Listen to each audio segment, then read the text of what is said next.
Physical touch is an important way to keep the emotions of love alive in your marriage. It's one of the first senses we develop as humans and is a primary component of intimacy in adult romance. Unfortunately, it's something we can forget about or be turned off of or associate with difficult memories or experiences. And so today we want to look into the research on physical touch to see the benefits and to rekindle this in our marriages. The Marriage Podcast for Smart People is designed to help busy couples like yourselves move away from conflict and unhappiness to build a marriage you'll love today and treasure for a lifetime. This podcast is made possible by listeners like you. Learn how you can help save marriages, prevent divorces, and keep families intact by going to oyf.support. Once again, that website is oyf.support. And now, here are your hosts, Caleb and Valinda Simone Gandel from Only You Forever.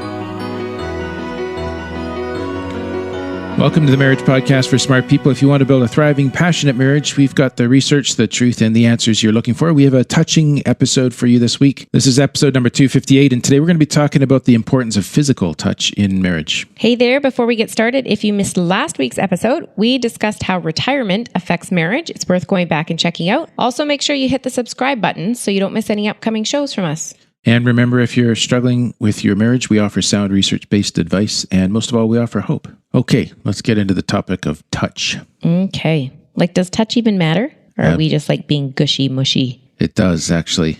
I'll go outside the research I have in front of me here to recall something from when I was in grad school. The professor was talking about how back in the 40s and 30s of the 1900s, before the days when they had ethical guidelines around research studies, there was, I believe it was in Romania, there was an orphanage where the children were not. It was just so overcrowded that the kids grew up in their cribs, basically. They were fed and everything else, those needs were provided for. But they did a study where they assigned extra caregivers to hold half the babies once or twice a day. I forget how long it was for. And the other half kind of had the usual experience of not being held. And then they tracked those two groups over the course of their lifetime. And they found that the group that had been held, that they had jobs and families and so on, generally with a couple of exceptions. And the other group, with a couple of exceptions, were incarcerated, significant addictions, very difficult life stories. Wow. So touch absolutely does matter. Certainly in infancy. Yeah. It's essential for normal human development, and we're going to see it matters a lot for adults as well. During our connection or during intimacy, let me just start that one over because I don't want people to think that when I say intimacy today, I'm referring to sex. So I'm talking about the intimate connection between two people. It's important for that, okay? Yeah. We talked a lot about attachment, which is the science of love or how that intimacy is formed between couples in episodes 251 to 254. And that's that whole idea, the development of a loving, secure bond between two people.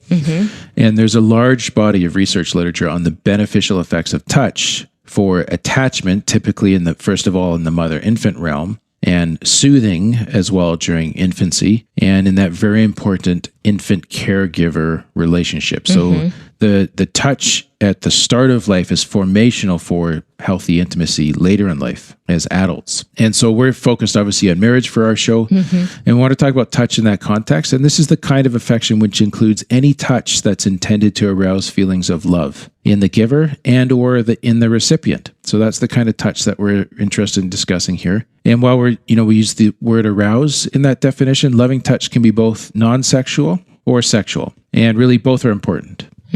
Another article that we looked at helpfully pointed out that ideally the touch is appropriate to the setting. It doesn't interfere with goal-directed behavior. It is not oriented toward immediate sexual gratification. So this is more non-sexual touch. Yes. And I just thought it'd be helpful to break those three parts down because there may be some people that listening to our show who struggled with inappropriate touch or don't feel comfortable with the touch that they are experiencing. Okay. So the first part there, appropriate to the setting, means you're not touching your spouse sexually in a public place or with family or so on, in a place where you shouldn't be sexual with your spouse. So sexual touch is appropriate to the right context for it. And it may be just as loving coming from you in an inappropriate context, but it's going to cause discomfort and it shows disrespect for yourself, for your spouse, for others who are there. And many of our listeners will understand that intuitively. Okay. But just to kind of make it explicit, I wanted to mention that. And it also says in that definition, it doesn't interfere with goal-directed behavior. And also means that the touch is not intrusive. So if you're trying to do something, you have something in your head you're trying to get done. It's you're in a goal-directed behavior. I'm not holding you or restraining you when you're trying to do something else. It's not intrusive or invasive or imposing or controlling. Okay. Affectionate touch should not have those features of being controlling or interfering, even if, it's still intended to be warm. Okay. It shouldn't interfere, for example, with safety. So I'm not going to hold your hand, insist on holding your hand while you're driving if it's a bad snowstorm and you need both hands on the wheel. Right. Right. Well, technically, everybody needs both hands on the wheel at all times. We are raising teenage drivers right now. Yes. Yeah. So touch has to be respectful. It shouldn't take away from spontaneity, but respect and safety should trump spontaneity. And, to be frank, there's plenty of opportunity to be spontaneous while still being respectful and safe. Yes. So Yeah. you shouldn't feel too crimped by that. And finally, the definition mentions also that touch is not oriented toward immediate sexual gratification. And there's a place and time for sexual touch, or touch that leads to sexual activity, or is part of a script that is going in that direction between you. And hang on here. What do you mean by a script? Like, I don't write out when I'm going to initiate sex. Well, most couples have routines of how they touch each other, as like they're kind of hinting as to what they might be interested in later that day or something, right? And that's a script, is what I mean by that, because it's often... That's what you call a script. They're predictable signals. That's what a nerdy therapist is going to call a script. Yeah. Okay. Or even a non-nerdy therapist, maybe. So there's a place for touching your spouse in a way that does invite sexual initiation. But if the bulk of your touching is really just sexually accosting your spouse without any or even with very little loving non-sexual touch, and that's really a dominant, normal part of your routine of touch with your spouse, then it's probably leaving your spouse feeling objectified, like someone or something to be handled or groped. That's not intimate. It's not respectful or nurturing. Okay. So I'm not trying to pour cold water on sexual touch at all, but I'm just saying, let's make sure that it's not the only form of touch. Okay. And it needs to be in the right setting too. Yeah. Yep. Now, touch is also one of the love languages articulated by Chapman in his book, The 5 Love Languages. So if you feel that this is one of your love languages or your spouse's, then tender touch is very important. And I do talk to couples that run into struggles here because one of them has touch as a love language and the other grew up in a family that never hugged, for example. It's not uncommon. Yeah. And so for some husbands too, as well, when they hear the words physical touch, they immediately think of sex. But instead of going that route, what we'd suggest is you just think of it as sex is just one dialect of this love language. There's lots of other kinds of loving touch, holding hands, brief kisses, hugging, back rubs, an arm around a shoulder. Those are all ways of expressing love by non-sexual physical touch that are also important and also communicate love. Okay. It doesn't always have to involve the hands, does it? No, just sitting close on the couch. Sitting close, the pressure on the shoulder or, again, depending on the context. Yeah, we'll talk about cuddling later too. Oh, okay. Some forms of touch might be explicit and call for your full attention, like a back rub or a foot massage from your spouse, or sexual foreplay would call for your full attention. But other kinds of touch may only require a moment or can be more subtle, like you just said, like just leaning in when you're sitting together, even in church or whatever. It can be part of other activities, putting your hand on her shoulder while you pour her a cup of coffee. It can be just little moments, right? Yeah, and husbands, pour her a cup of coffee. That's just a saying for all the husbands out there. Yeah. I just got stuck on the fact that we have a Keurig, so I wasn't quite sure how to do that. And touch can also be a way to add a positive moment to a mundane or dreary experience as well. A kiss when you get in the car to set off on a road trip together. We have a little tradition where if we're switching drivers, we pull over, we have a little quick kiss behind the car, much to our children's chagrin. Oh, I think it's so disgusted. Or if it helps, a hug before you go shopping. Even if you don't like shopping, it might set a little bit of a positive tone. It's something you can do. I think it's good to know your spouse here too, though. Like some people, that might be really good for them. I think if you tried hugging me before I went shopping, you'd be like, let's just get that shopping over and done with. I'm sweating thinking about it. Yeah. I don't like shopping, right? So that would just put me over the edge. But if you held my hand in the mall, it would just be like de-stress. So that's part of the love language too, is kind of mapping out when your spouse appreciates touch and what kind too. Right. And hopefully that's where curiosity kicks in and you can learn and experiment and get to know your spouse better as you explore that together. When you reach out with tender touch, you create emotional closeness. That's why we want to encourage this. And it's so important. Sometimes, again, I hear people say, I didn't grow up in a touchy-feely family. But the good news is that you can learn to speak this love language. And it can begin with a pat on the back or resting your hand on your spouse's leg as you drive or as you watch TV. It's okay to ease into this. Right. You don't have to be all over your spouse right from the get-go. No. Just a little bit at a time. Yeah, just kind of figure out what you guys enjoy. Now, another really interesting part of touch is that it impacts physical health. So some research has shown that affectionate touch in marriage relationships may enhance health. Here's a quote from one research article. It says, multiple studies have found direct health positive relationships. Let me try to simplify this a little bit, looking at a bunch of different systems in the body and correlating those with various forms of physical contact. Shall we put it that way? That was good translation into English right there. Yeah. And then they list some of the types of physical touch that we've already described, right? Now, for those who like to geek out on the health stuff a little bit more, here's a longer quote describing some of those effects. Other studies have investigated associations between physiological indicators and combinations of physical affection and social interaction. So it's not just physical, but warm conversations. So a study in 2003, for example, they looked at warm partner contact, described as positive relationship-focused interactions. So they would talk about a topic that enhanced a feeling of closeness as a couple. They would watch a 5-minute romantic video. So this is kind of, they're setting this up in a laboratory setting so the couple feels the warm fuzzies about each other while maintaining physical contact. So they'd be holding hands for 10 minutes. And then they followed that with a full ventral hug lasting for 20 seconds. What is ventral hug? Full body? Tummy to tummy. Oh. Yeah. And in a comparison of groups with and without the warm contact part, the group with the warm contact had lower systolic and diastolic blood pressure and lower heart rate responses to laboratory stress tasks. So basically they would set up the warm fuzzy, they'd have a long hug, then they'd expose them to stress while they're measuring their heart rate and their blood pressure. Yeah. And the people that had the additional physical contact had lower responses, meaning there was like a resiliency, a buffer built into them so that they went into the stress and were able to manage it more effectively without getting as stressed. Okay. So it acts like a buffer towards stress. Even before you're in the stress. Yes. Yeah. So the more, and again, we've talked about this in other parts, how healthy marriage creates healthy people because it creates a buffer against life stressors. Okay. And so part of that is done through warm physical contact. Now, once again, we have a bonus guide with some extra touch exercises for our supporters. We appreciate you all very much and how you make the show possible episode by episode. So thank you for supporting us. This particular exercise will step you through some physical touch experiences with your spouse. It's really great to do if you're out of the habit of touching or if maybe you came from one of those not touchy-feely families. And you can get this by becoming a patron of the Marriage Podcast for Smart People. We'll take a short 60-second break here to tell you more about that. What happens when the fairy tale marriage meets reality? Too often, high expectations lead to disappointment, communication breaks down, and the struggles of day-to-day life become overwhelming, leaving you feeling lost and without hope. Unfortunately, marriage does not come with an instruction manual. Marriage troubles are deeply personal and can take a toll on you, your spouse, and your family. Counseling can be expensive, and divorce is very costly. It doesn't have to be this way. Caleb and Valinda understand your pain and frustration. Their mission is to help save as many marriages as possible, and to date, thousands of couples are helped through their weekly podcast. But the most important marriage they want to help save is yours. With a minimum of a $10 investment a month, you gain access to exclusive bonus content and valuable information to help you succeed in your own marriage.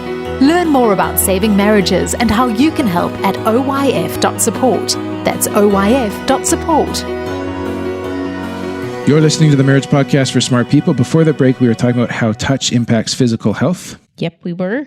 Touch also impacts emotional bonding. And Is this the intimacy part?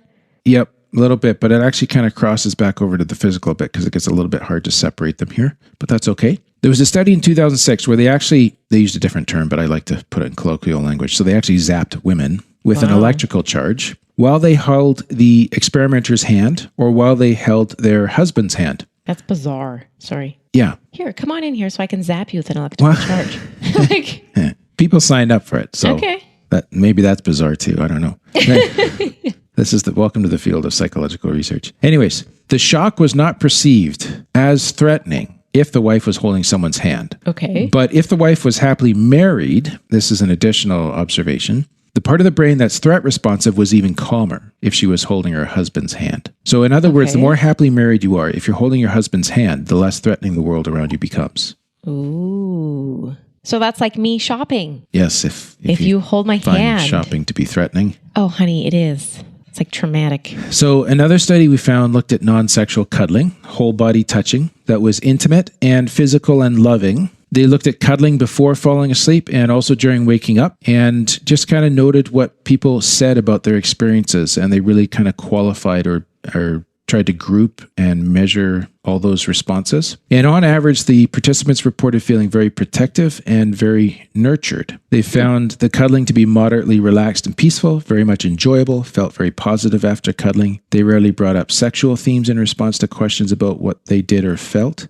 And instead, they reported themes like love, intimacy, closeness, and comfort. So would you recommend then cuddling before falling asleep and after waking up? Yeah, absolutely. Me Both too. from the research and personal experience. But I think this echoes what we enjoy about cuddling. Yeah. And so it just kind of maybe for some folks could prompt a review of how you guys go to sleep. Maybe you've got in a bit of routine or you're out of sync with each other or that kind of thing. Well, you could be missing out on like a really simple, easy to do thing here that's going to create some healthy, warm fuzzies for you. And so how could you think about adjusting your routines or your patterns to reincorporate this back into your marriage? Because what happens is this kind of touch, along with other touch like holding hands and so on, it releases oxytocin, which brings a calming sensation. Oxytocin, as many people know, is also released during orgasm. It's often called the bonding hormone or the cuddle hormone. So cuddling after sex is a very profitable thing. It's helpful as well. And this kind of physical affection and the correlating release of oxytocin, you also see a reduction in stress hormones in the body. It lowers daily levels of cortisol. So just incorporating this kind of touch into the daily fabric of your marriage has benefits for health and for the bond between you. And it really provides an experience of being grounded and connected and protected and cherished in your marriage. So all really, really good stuff. Cool. So how do we start? Okay, I'm not very touchy-feely. Okay, so if you're a person that has not been touchy-feely as a couple or as an individual, it's okay to ease into this. First of all, just to explore, to experiment. Let yourself get used to one form of touching if you want before adding others, or you can try a couple things at once. Especially if you've had trauma or touch deprivation in your background or childhood, it takes a little time to get to learn to be comfortable with safe, loving touch. And that's okay to take that time. Perhaps you've had touch in the past that wasn't safe or loving. Right. And so you really kind of have to talk yourself through this now to remind yourself to stay present and to remind yourself that this touch is touch that you're choosing to experience. And you're choosing to do it with someone who's safe and loving and respectful towards you. So it's different. So you're in control at this point. Yes. Huh. Okay. You might consider holding hands, whether you're out together or sitting next to one another on the couch. Those are sort of simple starting points. You could offer to give your spouse a shoulder or a back or a foot rub if you want to go a little further. If necessary, you can practice this as a form of affectionate, non-sexual touch to just get used to enjoying it. Or if you're trying to rekindle the sexual passion between you, you can enjoy the touch with the possibility, but not the necessity of it becoming sexual. And I'm not trying to sound sex averse here, but... No, but like, what's the difference there? Like, how do you know whether this is going to be a sexual thing or whether this is going to be a non-sexual thing? Well, with a conversation. Oh, okay. Ideally. And so like some people just as they come back towards touch, if they've been away from it a while, and because especially if it's had negative connotations for them, or even they've got into a bit of a unhealthy rut in their marriage, they might feel like, you know what, if I let him touch me, then we have to have sex. And I'm still really angry at him because maybe they've been through a betrayal or whatever, right? Okay. So this is kind of like, okay, I want to begin moving back towards you, but I'm afraid that if I let you touch me, it's automatically going to go to sex, and I'm not ready for that yet. So can we just sort of begin to rekindle the touch and just experience some of the warmth and the closeness without it automatically becoming a sexual event? Okay. And probably both spouses would like to do that. That's a good intermediate progress step, if I can put it that way. So it's just agreeing to do it that way. To answer the question. Yeah, I think so. But you have the conversation. Yep. Because otherwise, how will you know if it's going to be lead to something more or just stop? So you're better off having the conversation to create the intermediate step than missing the thing altogether. Right, because that touch is so important and healthy. Yeah. Okay. And same kind of thing even with cuddling. Get good at non-sexual cuddling. Even if you're happily married. You know, sometimes again, couples can get in a rut where it's like, you know, if I let them cuddle close, then automatically it's going to be sex. Well, have sex and sexual cuddling, but also have non-sexual cuddling. Right. And so it's just kind of learning to have that conversation, learning the cues to send the signals to each other if one person does want to invite more. But I think it's good to have the habit of a lot of non-sexual cuddling, because not that it's wrong to have a lot of sex or bad to have a lot of sex, but it's just a healthy thing to have a lot of touch. And most couples aren't having sex all the time. So that's why I'm saying it doesn't have to be all on or all off. So am I making sense there? Well, your last comment about it doesn't have to be all on or all off. I'm wondering what. Like it's either no touching or it's sex. Oh, I get it. Okay. Yeah. Got it. I'm trying to say this without sounding like I'm against sex.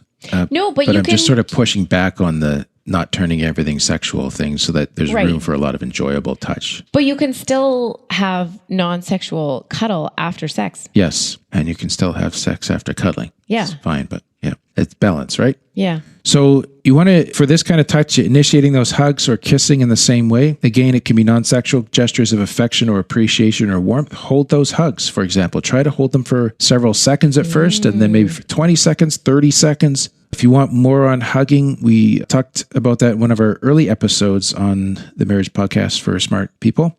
And you can get that at oif.link/24 or scroll back to our 24th episode on hugging your way to a better marriage. That was a long time ago. Yeah. Even hugging well is a learned skill. Uh-huh. So we pray that this episode will be for your blessing. It'll bring you greater warmth and joy in your marriage. Of course, if it does help you, we'd love to hear from you through an Apple Podcast review, or you can reach out to us through our website. Or if being physical and close to each other is really a challenge for you, we do have a team of very competent, well-trained Christian therapists who'd be more than glad to help you guys work on this as an individual or as couples. Mm-hmm. And we want to thank Tamara for becoming a patron between this recording and our previous one. And like I heard on the radio, this show has been made possible by listeners like you. And I thought, you know what? That's so true even for our podcast. Yes. Like without these supporters, it wouldn't be possible to keep this thing going. So thank you for all your support, people. Yes. Next week, we're talking about betrayal, a guide for husbands. Back in episode 209, we did the same topic for wives who had been betrayed. And so we're now just kind of turning to it from the male perspective. Okay, good. That's all for today's episode. You can get the full show notes at oyf.link/258. Find out how you can help. Go to oyf.support. Thanks, and we'll see you next week. The Marriage Podcast for Smart People is totally funded by listeners who support Caleb and Valinda in their mission to save marriages. If you would like to be part of this worthy cause, open your web browser to oyf.support. A minimum investment of $10 per month will help restore hope to married couples. Plus, as a patron, you'll gain access to exclusive bonus content and valuable information to help you succeed in your own marriage. Go to the website oyf.support now for more information. Thanks for listening to the Marriage Podcast for Smart People from Only You Forever.